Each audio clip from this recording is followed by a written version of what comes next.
ఆంధ్ర తెలంగాణలో తక్కువ ఫీజులతో high quality results ఇస్తున్న ఏకైక సంస్థ తిరుమల్ ఐఏఎస్ ఇన్స్టిట్యూట్. కిరణ్ కుమార్ రెడ్డి గారు, స్ట్రైట్ గా ఒక క్వశ్చన్ అడగాలనుకుంటున్నాను. మేము 7 నెలలు దాటుతుంది గవర్నమెంట్ ఫామ్ అయి. 7 నెలల్లో ప్రతిపక్షాన్ని ఎదుర్కోవడంలో అధికార పక్షం వెనకబడిపోయిందా, లేకపోతే వ్యూహాత్మకంగా వ్యవహరిస్తుందా? అపోజిషన్ రోల్ అంటే ఒక కన్స్ట్రక్టివ్ రోల్ అన్న విషయాన్ని మర్చిపోయేది. ప్రతిదానికి, చిన్నదానికి పెద్దదానికి, వాస్తవము అవాస్తవము అన్నిటికీ మాట్లాడే ప్రయత్నం చేయడం వల్ల వాళ్ళ విజిబిలిటీ ఎక్కువ కనపడుతుంది. మీకు తెలియదు ఏముంది, సబ్జెక్ట్ని యాక్చువల్గా జీవో పాస్ అయ్యి, యాక్చువల్గా ఒక పథకం లాంచ్ అయ్యి, ఆ పథకం ఏ లబ్ధిదారుని పోతుంది, ఆ పథకంలో ఉన్నటువంటి పరిస్థితులు ఏంది, ఎట్లా దాన్ని ఇంప్లిమెంట్ చేయాలని గవర్నమెంట్ ఆలోచన చేస్తున్న సమయంలోనే వాళ్ళు ప్రజల్ని కన్ఫ్యూజ్ చేసే విధంగా బయటకు వచ్చి ఆ పథకం గురించి నెగిటివ్ మాట్లాడటం, ప్రజలలో కన్ఫ్యూజ్నెస్ క్రియేట్ చేయడం, ప్రజలకి ఇంకా ఆ పథకం వాళ్ళు 10 ఏళ్ళు పాలించిన తర్వాత 10 నెలలు కూడా కాలేదు. కానీ రైతు బంధు విషయంలో కావచ్చు, రుణమాఫీ విషయంలో కావచ్చు, గవర్నమెంట్ అనుకున్న పనిని అనుకున్న టైంకు చేయలేదు అనే ఒక ఆరోపణ ప్రతిపక్షాలు మొదటి నుంచి చేస్తున్నాయి. పబ్లిక్ లో టాక్ వినిపిస్తోంది. రేవంత్ రెడ్డి గారు వచ్చిన తర్వాత మనం 6 గ్యారంటీలు ఇచ్చినాం, 6 గ్యారంటీలు నెరవేర్చాలి అన్న ఉద్దేశంతో ఎక్కడి నుంచి ఇస్తారండి 6 గ్యారంటీలు? బీరువాలకి వెళ్ళి తీసిస్తారా? సెక్రటేరియట్లకు పోయి ఇంప్లిమెంట్ చేయాలంటే ఉన్న అధికారులతో చర్చలు చేసి ఉన్న పరిస్థితులన్నింటినీ మనం ఏదైతే మనం అనుకున్న పరిస్థితులు అపోజిషన్లో ఉండి ఆలోచించినటువంటి వ్యవస్థ ఉందా అని ఆలోచించి పథకాలు ఇంప్లిమెంట్ చేద్దామనుకునే లోపు ఇక్కడ అంతా అస్తవ్యస్తంగా ఉండే. వచ్చేసరికి కొన్ని చీకటి జీవోలు, అంటే ఆ జీవోలు మనకు వెబ్సైట్లలో కూడా లేవు. సివిల్ సప్లైస్ లాంటి శాఖలలో కూడా 80-90 వేల కోట్ల బకాయిలు పెండింగ్ పెట్టిపోయారు. కానీ మీరు వాళ్ళు పెట్టిన పాలసీ అంటున్నారు, వాళ్ళు అంటున్నారు మేము 1 లక్షలోపు రుణమాఫీని దాదాపు 30 లక్షల రైతుల వరకు చేశాము, మీరు 18 లక్షలకే చేసి పూర్తిగా చేశామని చెప్తున్నారు అంటున్నారు. నేను ఒక్కటి చెప్తా, 2014 రుణమాఫీ చెప్పారు. 2014 నుంచి 2018 వరకు 4 సంవత్సరాలు ప్రతి సంవత్సరం కొంచెం ఇచ్చి లాస్ట్కి 8,000 కోట్లు ఎగ్గొట్టిపోయారు వీళ్ళు. అప్పుడు ఇవ్వాల్సిన రుణమాఫీ మీరు కావాలంటే నెంబరింగ్ చూసుకోండి. ఇక 2018 ఎన్నికల ముందు వచ్చేటప్పుడు మళ్ళీ చెప్పిండు రుణమాఫీ చేస్తాను. 2023 దాకా చేయలే. ఎన్నికల ముందు కొన్ని చేసిండు, ఏంటంటే ఎన్నికలు వస్తున్నాయని చెప్పి. వాళ్ళకి అర్హతనే లేదు మాట్లాడడానికి.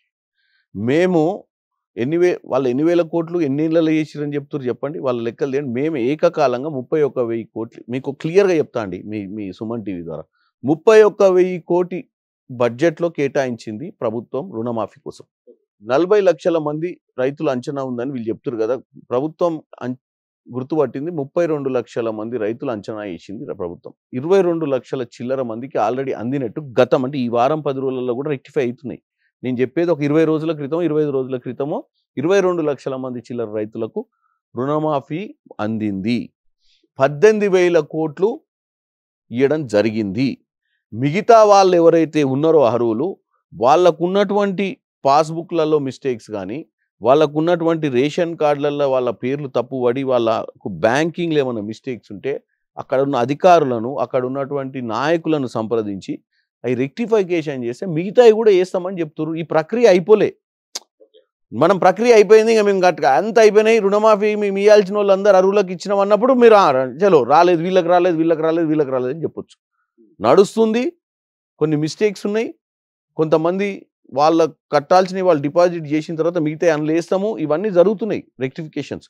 కానీ వీటికి కూడా ఛాన్స్ ఇవ్వకుండా ప్రతిరోజు కంపల్సరీ ఫ్రస్ట్రేషన్ తోటి అధికారం కోల్పోయినామని చెప్పి, ఆ అధికారం కోల్పోయినటువంటి బాధలో అసలు వీళ్ళు ఎప్పుడు కూడా అధికారంలోనే ఉంటామని, నియంత లెక్క ఉంటామనే ఆలోచనలో, నిజాం లెక్క ఉందామన్న ఆలోచనలు ఉన్నటువంటి వీళ్ళ తత్వాన్ని ప్రజలు తిప్పికొట్టడానికి డైజెస్ట్ చేసుకోలేకపోతారు. ఎవ్రీ మార్నింగ్ వాళ్ళు లేచినప్పుడు ముఖ్యమంత్రి గారు రేవంత్ రెడ్డి గారి ఫోటో పేపర్ హెడ్లైన్స్లో చూడగానే ఎమ్మటే ప్రెస్ మీట్ పెట్టాలన్న ఆలోచనతో వాళ్ళు బయటకు వస్తారు ఇంట్లోకి వెళ్ళి. తప్ప ప్రజలకు మంచి చేయాలని, జరుగుతున్న పథకాలలో రైతులకు, లబ్ధిదారులకు అందరినీ విధంగా పథకం ఉంటే దాన్ని ప్రజలకు ఎట్లా తీసుకుపోవాలన్న ఆలోచన ప్రతిపక్షం నుంచి బీజేపీ కావచ్చు, బీఆర్ఎస్ నుంచి కానీ ఒక క్వశ్చన్ చాలా స్పష్టంగా పదే వినిపిస్తుంది. ప్రతిరోజు హరీష్ రావు కావచ్చు, లేకపోతే కేటీఆర్ కావచ్చు ప్రెస్ మీట్ పెట్టి మరీ చెప్తున్నారు, రైతు రుణమాఫీయే సరిగా చేయని వాళ్ళు రేపు రైతు భరోసా ఇప్పటిదాకా ఏదైతే రైతు బంధు ఇచ్చారో దాన్ని అమల్లోకి తీసుకొస్తారా, దాన్ని అమల్లోకి తీసుకురాగలరా అని అడుగుతున్నారు. నేను ఒకటే చెప్తా అండి, రైతు రుణమాఫీ అనేది చాలా పెద్దది. రైతు ఏదైతే భరోసా అనేది మనము వీళ్ళు ఏం చేసిరంటే అసలు ఎగ్గొట్టి రుణమాఫీని ఎగ్గొట్టి రుణమాఫీ మీద వడ్డీని వీళ్ళు కట్టిర్రు రైతులకు. మీరు చాలా ఆలోచించండి. ₹1,00,000 రుణమాఫీ ఇస్తామని చెప్పి 5 ఏళ్ళు ఇవ్వకుండా 4 ఏళ్ళు ఎగ్గొట్టి దాని మీద వడ్డీ ఉంటుందా, ఆ వడ్డీ ₹1 వడ్డీ వీళ్ళకి ఇచ్చిర్రు రైతు భరోసా పేరు మీద. రైతు భరోసా అని చెప్పి అసలు ఎగ్గొట్టి దాని మీద ఉన్నట్టు పాల మీద మీగడ ఇచ్చినటువంటి పరిస్థితి ఆ రోజు. కానీ మేము ఈరోజు మొత్తం ఇచ్చినాం రుణమాఫీ. ఇప్పుడు ఏది అరువులకు.